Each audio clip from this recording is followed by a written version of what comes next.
Hello सभी student, ध्यान दें। आज हम कार्बनिक यौगिक में एमोन समूह की उपस्थिति के लिए कार्बिन एमीन टेस्ट करने जा रहे हैं, जिसे ध्यानपूर्वक देखें स्क्रीन में। सबसे पहले कार्बनिक पदार्थ को लिए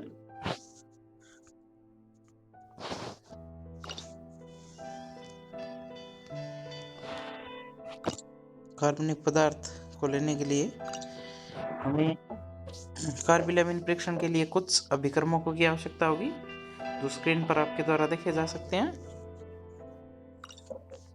उसके बाद परीक्षण को शुरुआत करते हैं। सबसे पहले कुछ कार्बनिक पदार्थ को ले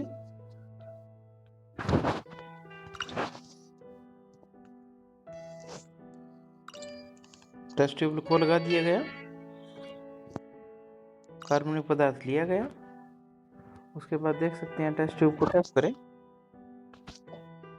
टेस्ट ट्यूब में दिए गए समूह में हमारे पास यौगिक प्राइमरी एमीन प्राप्त हुआ,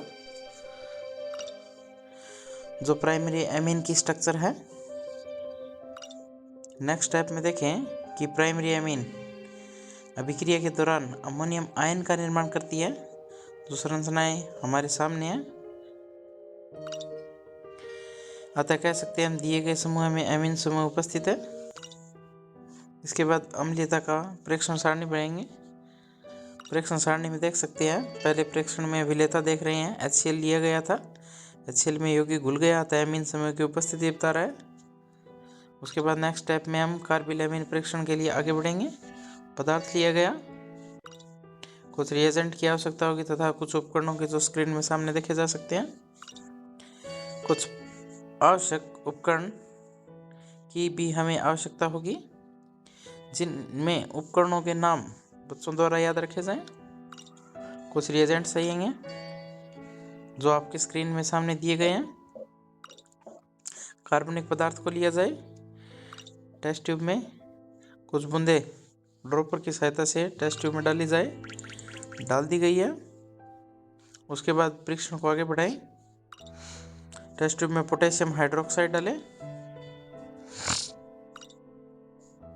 टेस्ट ट्यूब होल्डर लगा के उसे गर्म करें।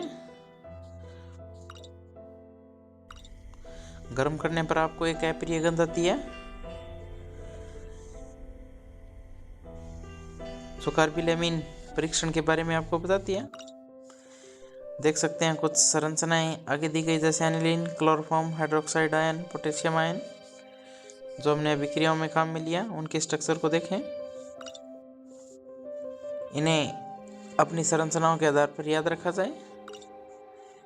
देख सकते हैं कि यौगिक बनता है डाइक्लोरोकार्बिन। अभिक्रियाओं के रूप में देख सकते हैं एनिलीन ने डाइक्लोरोकार्बिन के साथ अभिक्रिया करके एन डाइक्लोरोमेथिल एनिलीन का क्या कर लिया, निर्माण कर लिया। उसके बाद एन डाइक्लोरोकार्बिन क्षार के संपर्क में आने पर बेंजीन आइसोसाइड यौगिक का क्या करती है, निर्माण करती है। अतः हम कह सकते हैं दिए गए यौगिक जो प्राइमरी एमीन था वो आइसोसाइनेट में क्या हो चुका है, चेंज हो चुका है, जिसकी संरचना सामने दी गई है। अतः प्राइमरी एमीन ही इस परीक्षण को दे पाती है, जबकि द्वितीयक व तृतीयक इस परीक्षण को नहीं दे पाएगी, कारण इसकी संरचनाओं में दिया गया है। सारणी के लिए सारणी पुट करेंगे। कार्बिलैमिन परीक्षण में देख सकते हैं कि रिएक्शन करने के बाद अप्रिय गंध उत्पन्न होती है। अतः दिए गए पदार्थ क्या है, प्राइमरी एमीन, जो कार्बिन एमीन परीक्षण की पुष्टि करता है। अतः निष्कर्ष पढ़े जा सकते हैं, सामने दिए गए हैं कि एमीन समूह इलेक्ट्रॉन त्याग के एमीन क्षारीय का निर्माण करता है। HCl के संपर्क में आने पर तृतीयक अमोनियम लवण का, चतुर्थक अमोनियम लवण का निर्माण करता है क्लोराइड के साथ। यही प्राइमरी एमीन का कार्बिल एमीन परीक्षण की पुष्टि की जाती है। अतः प्रयोग समाप्त हुआ। प्रैक्टिकल में कुछ मूल्यांकन परीक्षण को देखें। क्या करें, निम्नलिखित क्रियात्मक समूह कौन सा सबसे क्षारीय होगा। सबसे क्षारीय यौगिक के बारे में आपसे पूछा जा रहा है। एमीन दी गई है, फिनोल दी गई है, अतः देख सकते हैं आप एमीन ही रहेगा इसका उत्तर।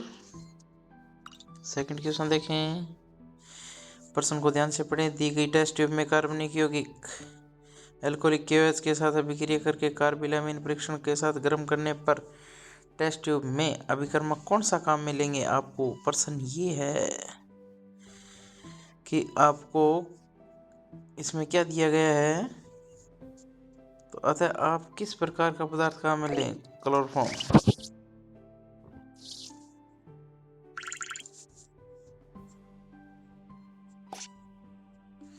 अभिक्रियाओं के रूप में आप देख सकते हैं क्लोरोफॉर्म को प्रयोग किया जाएगा, उष्मा दी जाएगी, आइसोसाइनेट परीक्षण क्लियर होता है। फिर एक प्रश्न, प्रत्येक एमीन को सही क्रम से उनके लेबल से जताइए। 3 संरचनाएं दी गई है एमीन का, आपको क्या करना है? निर्धारण। पहली संरचना 3 एल्किल समूह जुड़े हैं, अतः तृतीयक यहाँ से उठाएं, यहाँ सेट कर दें। फिर सेकेंडरी और फिर प्राइमरी, अतः आप देख सकते हैं आप उत्तर सही रहा। फिर पुनः आगे बढ़े। एनिलीन तनु HCl जैसे अम्लीय माध्यम में विलय क्यों होता है? 4 ऑप्शनों को ध्यान से देखें। एनिलीन अम्ल के साथ एनिलीनियम लवण बनाता है जो जल में घुल जाता है। एनिलीन अम्लीय होता है क्योंकि हमें पता है एनिलीन अम्लीय नहीं होता, क्षारीय होता है। एनिलीन अम्ल से, अतः पहले ऑप्शन पर ट्राई किया जाए, सही है। नेक्स्ट आगे बढ़ा जाए। इसके बाद प्रश्न को पुनः देखें। निम्नलिखित में से किसी परीक्षण का उपयोग करके एथिल एमीन व डाई एथिल एमीन के बीच अंतर करने के लिए किसे प्रयोग में लेंगे? कार्बिलामिन परीक्षण को। ऐसे प्रश्न को अगर प्रैक्टिकल करते हो तो आपके सही होंगे, अन्यथा गलत। प्राइमरी एमीन को एल्कोहलिक KOH के साथ अभिक्रिया कराने पर बनने वाले पदार्थ का नाम। 4 ऑप्शन ध्यान से देख सकते हैं। आइसोसाइनेट।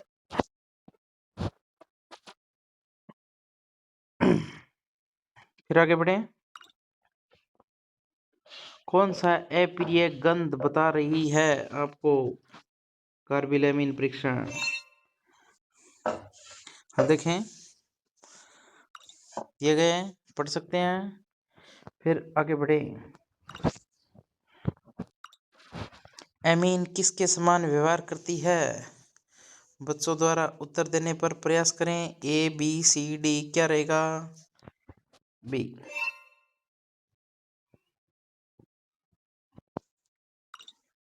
पढ़ लें, आगे बढ़ते हैं। 8% कंप्लीट हुए।